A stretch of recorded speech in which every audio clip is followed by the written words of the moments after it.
Big Picture, we go to Budapest to get the lowdown on one movie that everyone's talking about, Evita, starring the one and only Madonna. You can hear about the trials, traumas and triumphs of bringing this epic story to the big screen in a full half hour of Madonna mania.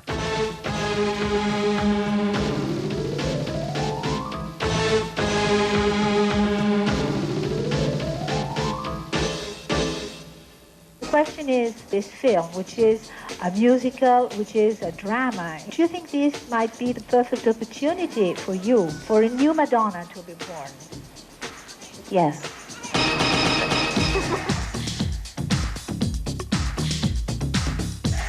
Hi, I'm Kurt Loder, and we're here in the Hungarian capital of Budapest, or Budapest as it's pronounced, straddling the Danube River about 100 miles east of Vienna. It was here in April that director Alan Parker brought his production of the hit Andrew Lloyd Webber musical Evita, and a cast that included Jonathan Pryce, Antonio Banderas, and in the title role, Madonna, a role she was born to play. It was Madonna who invited us to tag along. There's probably a lot of people out there who have no idea who Evita is, so... After this, they'll know, though. Education is my business. Madonna! Madonna! If you thought the Like a Prayer video or the sex book stirred up cultural commotion, you should have been in Buenos Aires when Madonna arrived to start shooting the movie musical Evita. Madonna plays Eva Perón, a woman who rose from poverty to power as the First Lady of Argentina and became, among other things, a champion of the poor. The musical Evita had started out in 1976 as a quasi-rock concept album. It was soon turned into a stage show, and a movie version was also rumored, even announced, but never materialized. Madonna, fascinated by the character of Eva Perón, began campaigning for this part in the mid-'80s. Her name came up again after her appearance in the box office hit Dick Tracy, but that too fell through. Now the movie is underway at last, and Madonna's finally landed her dream role. How did you get the role this time around? Did you have to campaign? Groveled. Do you want to see the scars on my knees? Surely there was no groveling involved. Oh, yes. There's always groveling involved. I did launch a campaign. I mean, mostly phone calls and letter writing and incantations and lots of candle lighting in church and stuff like that. Did you show up in guise at one point? No, but what I did was I sent my Take a Bow video. I've always been in love with you. When I was thinking about the visual for that, I was inspired by Eva Perón, the style of the 40s and the 50s, the way she used to dress, actually. So I thought, oh, this is perfect timing. So I sent him the video and a 10-page letter listing all the reasons why I was the only person who could play the part. When did you first become aware of this story? I mean, was it through the musical, or did you No, read? I learned about it in history class in high school, but I don't think I paid an incredible amount of attention to it. And then when I moved to New York, the musical was going on. I never went to see the musical, but I knew of its existence. The 1980 Broadway production of Evita, with Patti LuPone in the title role, won 8 Tony Awards and helped launch the show as a global phenomenon. Don't cry for me, Argentina. Do you think that the people who saw this show, perhaps when it first came out, are going to see this and say, oh, what have they done to this sacred text? Or... No, I think they're going to see it and go, wow. I think people who are already fans of it are going to love it even more. Director Alan Parker, whose credits range from Midnight Express to Fame, The Commitments, and Pink Floyd's The Wall, faced an unusual challenge in making Evita. All the dialogue is sung, requiring the cast to gather in London to record the soundtrack before shooting on the film itself began. This is such an unusual genre, to be able to act and sing. I mean, goodness knows that MTV knows that images and music work with regards to communicating to people. And I think if you can do that in long form, in strong dramatic form, it's quite special. I gather Alan's shooting this in a different way from the traditional musical in which people suddenly erupt into song in the middle of a cornfield. Yeah, no, it's done in a very naturalistic way. Yeah, completely. Well, here the challenge has been not to burst into song, but to hopefully take the audience along and have them listen to a story that's told entirely through music.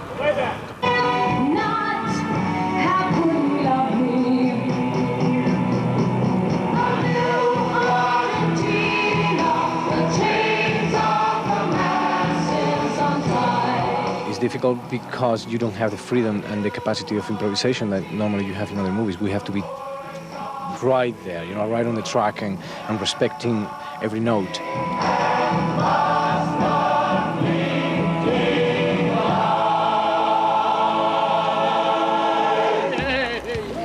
Was everyone aware that Antonio could sing? I mean, or was this a revelation to people? Well, I knew he could sing because he was going to do it many other versions ago. I don't think the rest of the world knew he can sing, and he's quite a good singer, so I think people will be pleasantly surprised. A new Argentina, the voice of the people. Antonio Banderas loomed large in Madonna's 1991 concert film, Truth or Dare. We didn't loom that large. He had this much of a scene. Everyone makes such a big deal about it. Oh, well, that's what I meant to say. So boring. Antonio Banderas is this Spanish actor that I've had a crush on for 2 years. I've got it all worked out in my head. I'm gonna make Antonio fall madly in love with me. Only there was this one rather major obstacle that I'd never really counted on. His wife. I was a big fan of his then, and I am now. I mean, before, when I was talking about him in the movie, saying, God, I want to meet him, he's so gorgeous, I really didn't know him, and that's the attitude of somebody who is fixated on an image of somebody, and they haven't been humanized for you yet. I've gotten to know him over the years, and we've become friends, and he's not anywhere nearly as interesting. No, I'm just kidding. He's great, but he's been humanized for me, and I don't look at him the same way. What are we wearing? Anything to keep warm. I had to do a lot of manipulating to get to wear a coat tonight. Who made these clothes? Is there anyone we know? This is period. I don't know what this is. I've got the Could we see it? Is it possible? I know it's cold. Well, I look kind of chubby because I'm wearing lots of long underwear, so. Well, explain that. Well, long underwear and the beginnings of a long-sought pregnancy, courtesy of boyfriend Carlos Leon. So you've actually had a relationship with Carlos for 2 years now. This is good, right? This is kind of, unless, of course, you can talk about it. Can we talk about the movie? Sure. Good. Okay. Okay. Let's see what you're saying.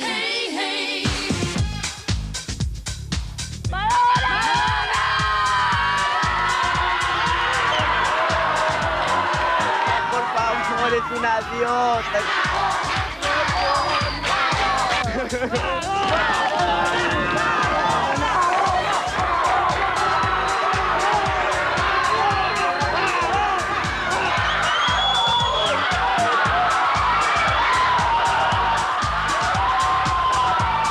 Madonna's arrival in Argentina was just like old times, which is to say complete pandemonium. Fans were ecstatic, of course, but church and political leaders who treasured the memory of the woman they called Evita were outraged that Madonna had been chosen to portray her. And yet, Eva Perón was not unlike Madonna in terms of her enormous will and determination.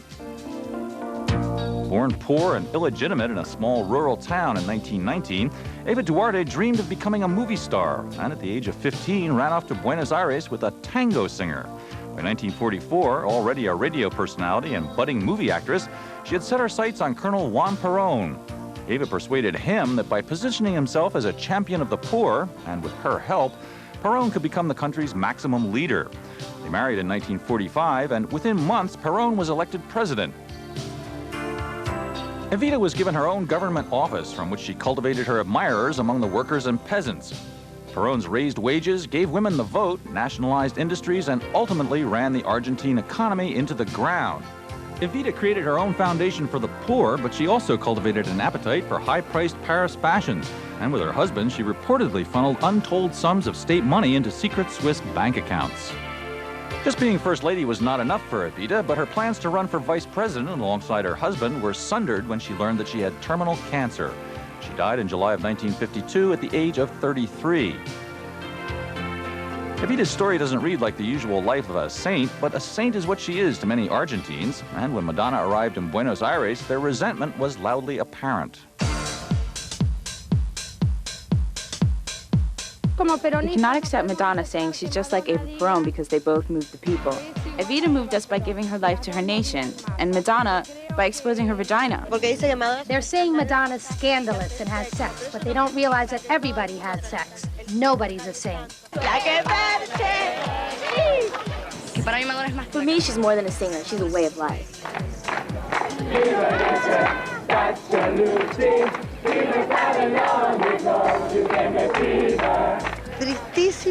It's a shame these kids have idols that aren't worth anything.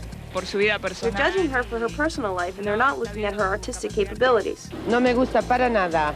I don't like it one bit. It doesn't seem respectful. It seems totally out of place in a disaster. Better they don't do it. Local hostility got so out of hand that a press conference had to be hastily arranged to calm the critics. Truthfully, I think that the negative remarks that people have made are based on things that people don't know and don't understand. And I urge you all to form your opinions after you see the movie.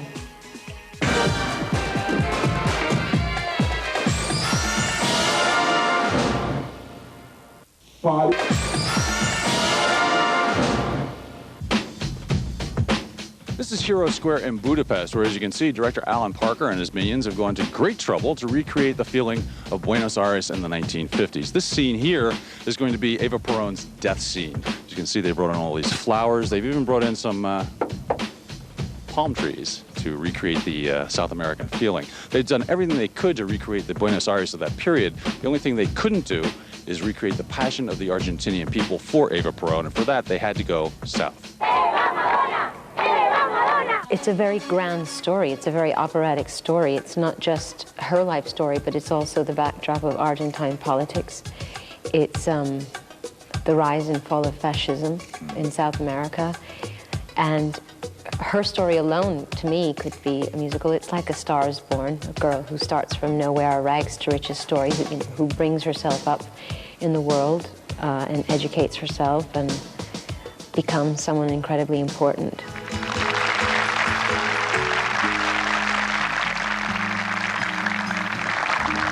Well, it's the paradox that makes it interesting, makes it such a great story, you know. I mean, it's saint or sinner.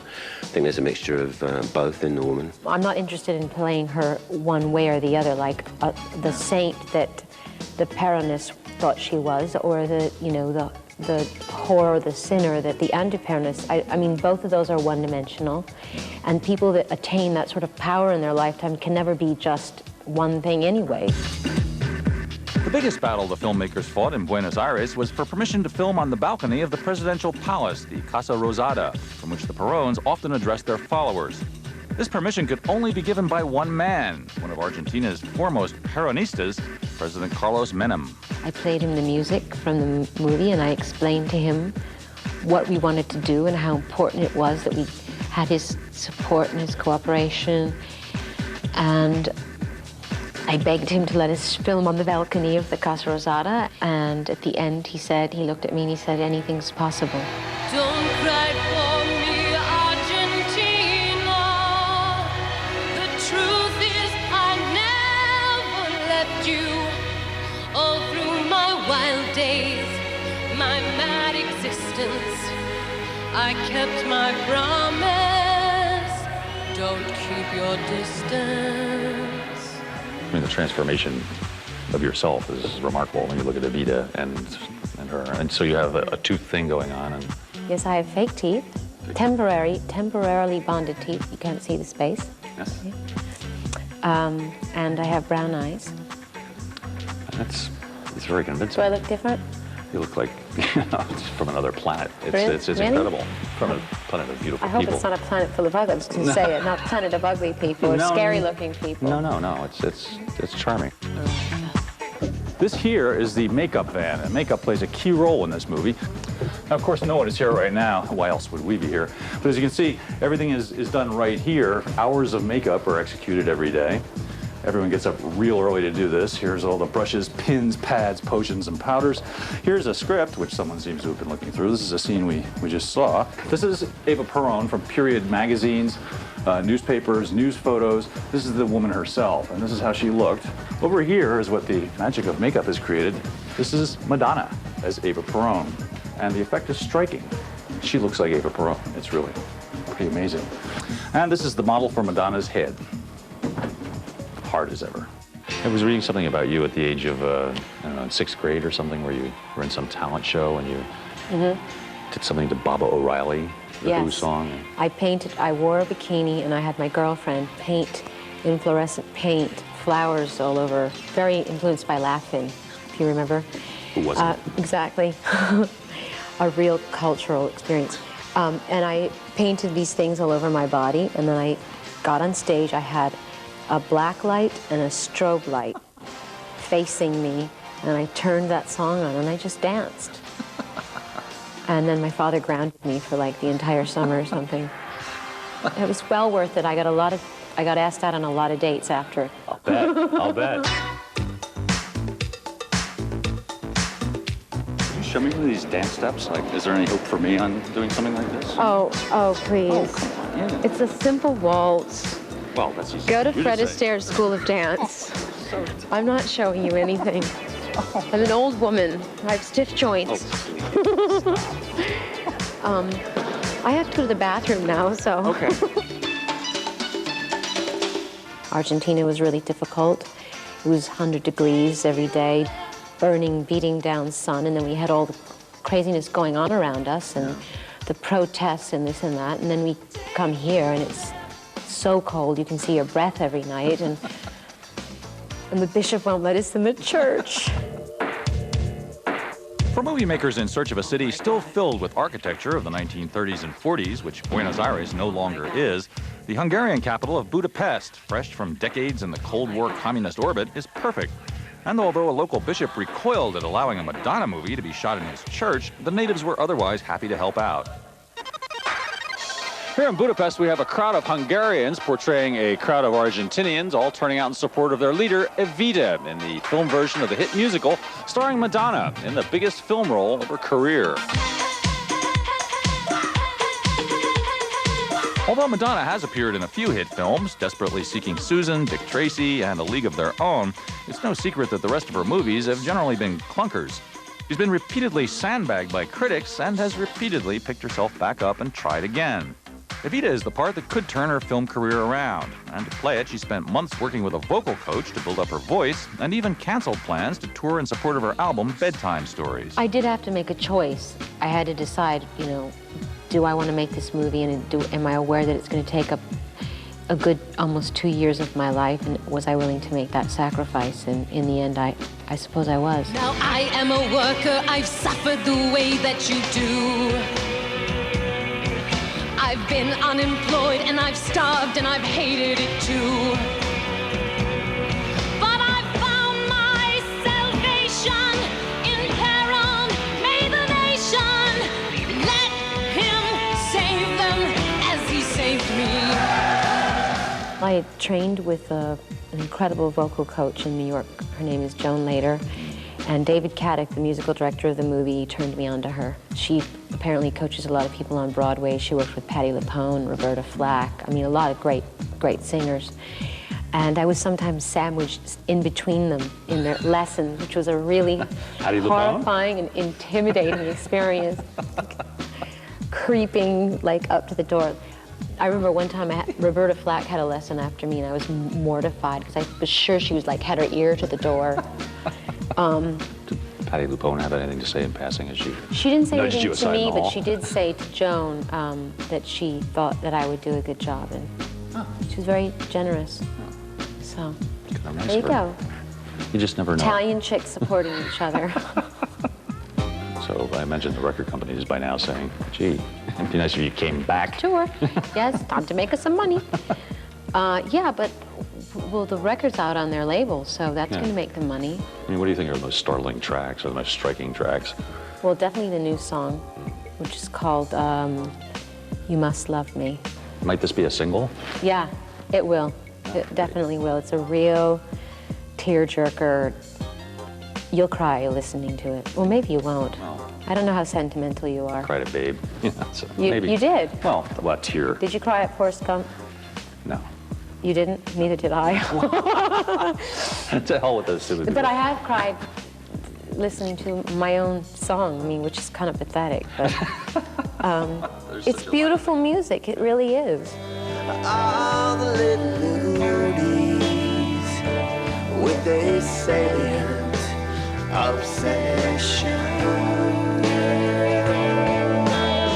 Madonna also makes a rare appearance backing up brother-in-law Joe Henry on Guilty by Association, a track from the Sweet Relief 2 benefit album. You turn up on this Joe Henry tune, it was really unusual to hear you in this context. Have you heard it? Yes, I have. It's a good song. Yeah, it is a good song. How did he wangle you into doing this? Was there subterfuge involved? He lured me over with my sister's fantastic anchovy pasta. And just lead you out into the garage is pretty much how it went? Yeah. Very. It's interesting to hear. Very simple. Easy too. Sure, I'll do it. Provide the right food and beverages. Are you a cook yourself? Do you whip things up? That gene didn't come down to you? No. Oh. Didn't get it. It's too bad. You got the dining out gene.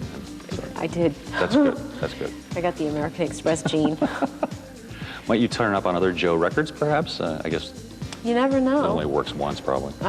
You never know. International film distributors who saw an excerpt from Evita at the Cannes Film Festival were impressed. But the pressure is on. Hollywood hasn't turned out a successful musical since Grease, way back in 1978. The musicals of old really relied on the audiences being incredibly naive. Yeah. Everyone's grown up. Basically, you can't... Movies have become much more naturalistic and realistic. And that goes for movies in general that come out of Hollywood, because you couldn't make any of those great romantic comedies that Cary Grant did. I mean, because people, you know, who believes like people sleeping in separate beds anymore, you know what I mean? So I think that had a lot to do with it. And can we bring them back? I certainly hope so. But all you have to do is look at me to know that every word is true.